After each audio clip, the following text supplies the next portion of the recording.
Welcome back to another episode of Hoot and Poop. So in the previous video, I've talked about the valuations of Arqit. So basically, the valuation ranges from $19 and above.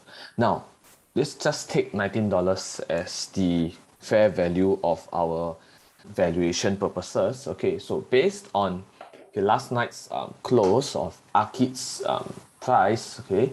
Now, last night is basically the 19th of October, okay? So, Arqit's price is around $15.56. So, let's round up to about, $15. All right. So, looking at it now, okay, a full disclosure, okay, whatever I'm going to show you in today's video, basically, I'm just going to go through the whole thinking process of options. All right? I just want to explain to you to show you how sell puts works for options trade. And if you're not very sure of how sell puts work, please go and look through the video. I have also put the link of the video in the description box below. Please read through them, all right? And full disclosure, I do have a position in Arqit, so my sharings do contain some biasness, and whatever I'm sharing there's no recommendations to buy or sell. It's purely for educational purposes. Okay, so now let me just have full disclosure. I do have existing sell puts positions at strike price $15 and $12.50 for Arqit that will be expiring in November. Now that's not important. Basically, this is what I'm going to be sharing with you. Okay, now looking back at this whole Arqit's options chain, what we know is that there are four different expiry dates from Arqit. So ranges from November, December, January, and April next year. So for a seller in a put contract, usually I will always try to do contracts that are about slightly more than 30 days and less than 2 months apart. The reason why do I always choose a shorter time frame kind of sell put is because as a seller, no matter whether it's a call or put contract, you are obliged, right, to fulfill some requirements. So for a seller of a put contract, you are obliged to buy the shares at the strike price if the share price falls below it. Okay, so of course, the benefit of being a seller is that once you sell, you collect the premium instantly. Okay, so that's why, because of that, I will try my best to have a shorter obligation period, because that means to say the money that I collect, right, will straightaway be in my pocket in the shortest time possible. So let me try to illustrate, all right? First, if I were to sell a contract, okay, which is in the April 22, which is 176 days, for example, that means to say let's say I sell at a strike price of 15. Okay, it means to say I must keep 1,500. Why is it 1,500? Because every contract is 100 shares, so it's 15 times 100 is 1,500. I need to keep this money, set aside this money for 176 days. Okay, in case I'm being exercised, in case I need to buy them at $15. Okay, now I will go through later with you on what are the premium that you collect and so on and so forth, but that's later. Okay, but basically I just want to explain to you the thought process of why I prefer to sell a shorter contract for a put contract, for sell put contract.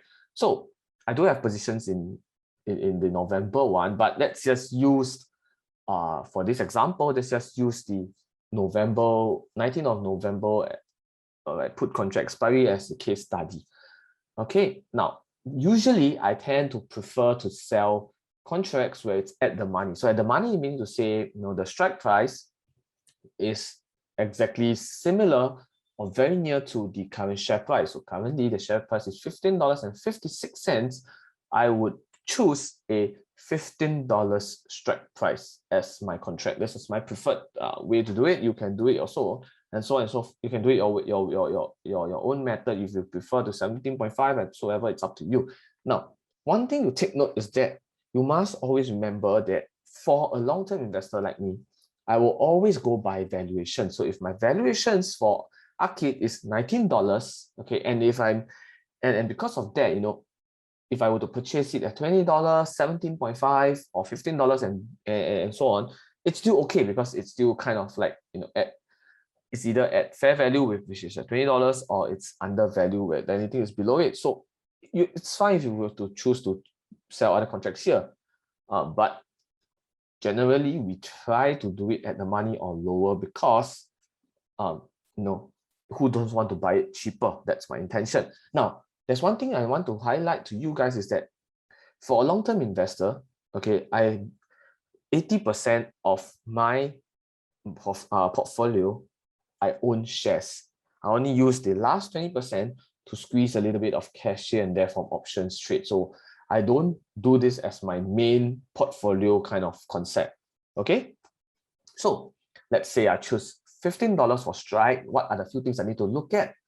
All right, I will need to look at the open interest. So generally, I hope that the open interest, right, is at least more than 300 and so on, because the more the open interest it is, right, the more liquid this whole contract is, meaning to say it's easy for you to get filled and so on and so forth. Okay, then after that, I have to look at the bid and ask price. Okay, so because this is the price where you will negotiate for the contract to be sold to you. And of course, with the bid and ask price, okay, we can then determine what is the ROI, the return on investment. Okay, so now I will be using this little whiteboard here to show you the example of how, I will think through in terms of, choosing the options trade here. Okay, so I will not be going through, as a reminder, I will not be going through the concept on sell puts or sell calls or buy call or buy put. I will not be doing that. Please refer to my video. You can find the link in the description below to watch them first before moving into this whole thing. Okay, because the terms that I use will be a little bit confusing. All right, now let me just do a recap. Basically, based on my valuation, okay, the fair value, all right, the fair value for Arqit is around, let's use a ballpark of $19. Okay, now last night close price, all right, the share price, okay, share price as of 19th of October, okay, 2021, it's about 15.60 cents, around there. Okay, 15.56, let's just round out for simplicity.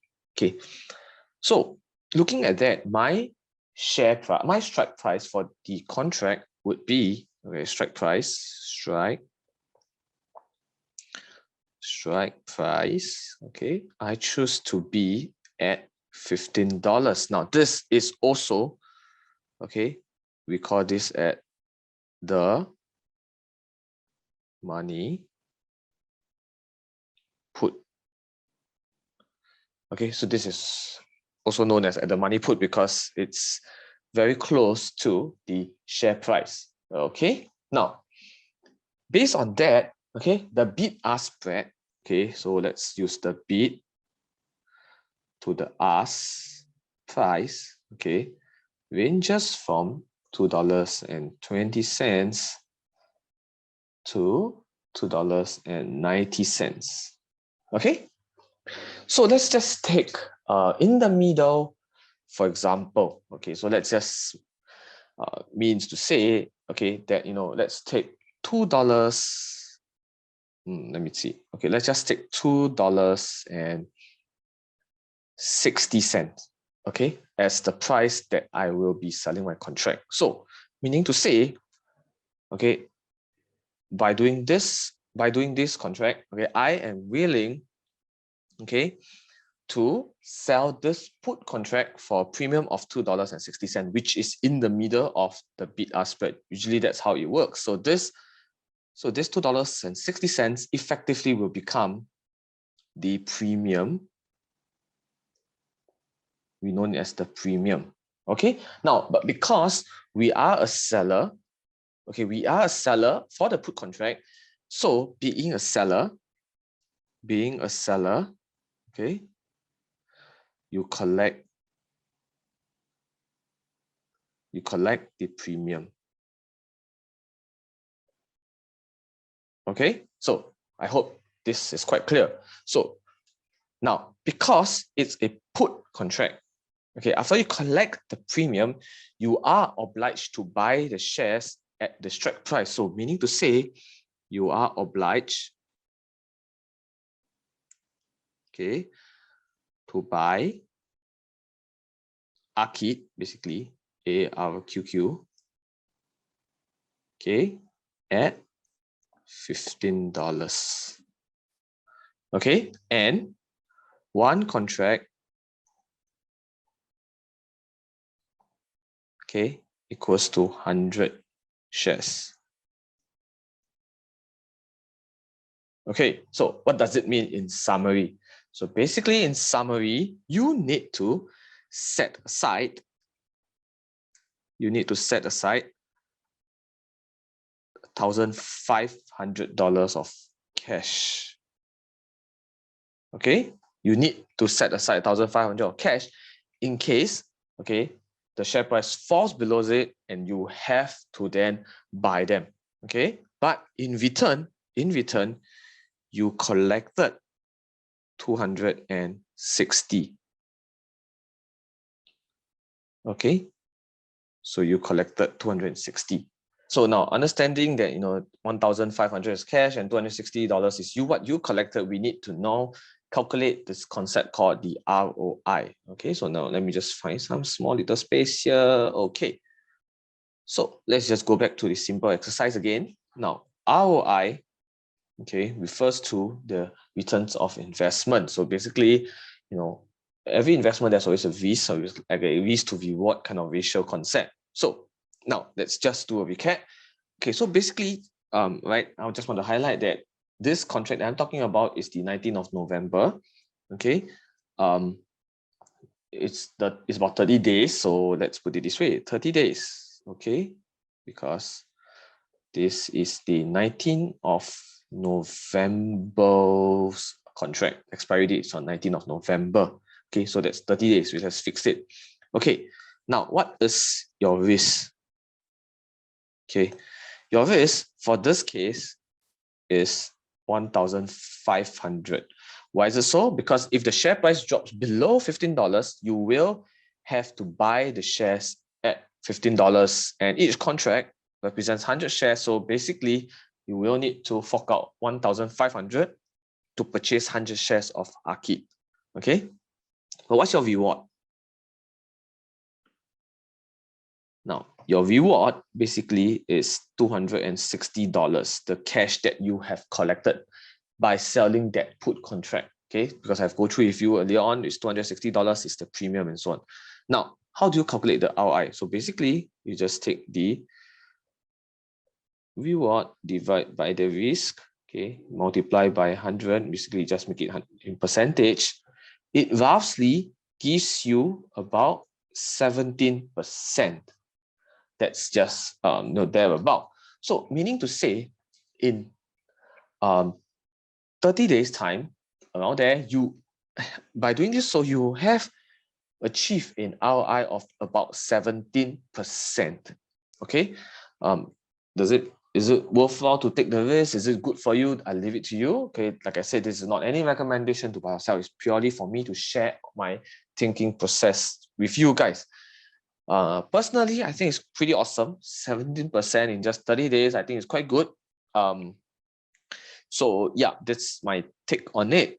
Now, whether or not this trade is for you, the question I need to ask you is that, when we think about this trade, you need to think of first, what is the fair value? The fair value of Arqit, based on my calculation, okay, my interpretation and my understanding of Arqit is around $19. So meaning to say, if I am super confident about Arqit, okay, whatever price that I purchased before $19 or cheaper than $19, they are all purchased at a cheap rate. So meaning to say $15, 18, 17 or 12 or 10, it's perfectly good for me. Okay, so I tend to choose at the money, which is $15 for this case, because the share price is $15.60. So this is why I choose my strike price at $15, and this becomes 1,005 is my risk, because each contract represents 100 shares. Now, in order to do so, right, by doing this contract, I am being awarded, or rather rewarded, with $260 Okay, so that's why my ROI is 17%. Now, this is the whole thinking process of how I do my options trade. Okay, so I really hope that it helps you guys to crystallize some of these things, so that at least moving forward, when you going into deep into options, right, these are forming part and parcels of this thinking process for you. Now, I want to emphasize, being a long-term investor, right, most of my holdings are shares. I only keep very small percentage, about 20% maximum, for options trades, and that's it. Okay.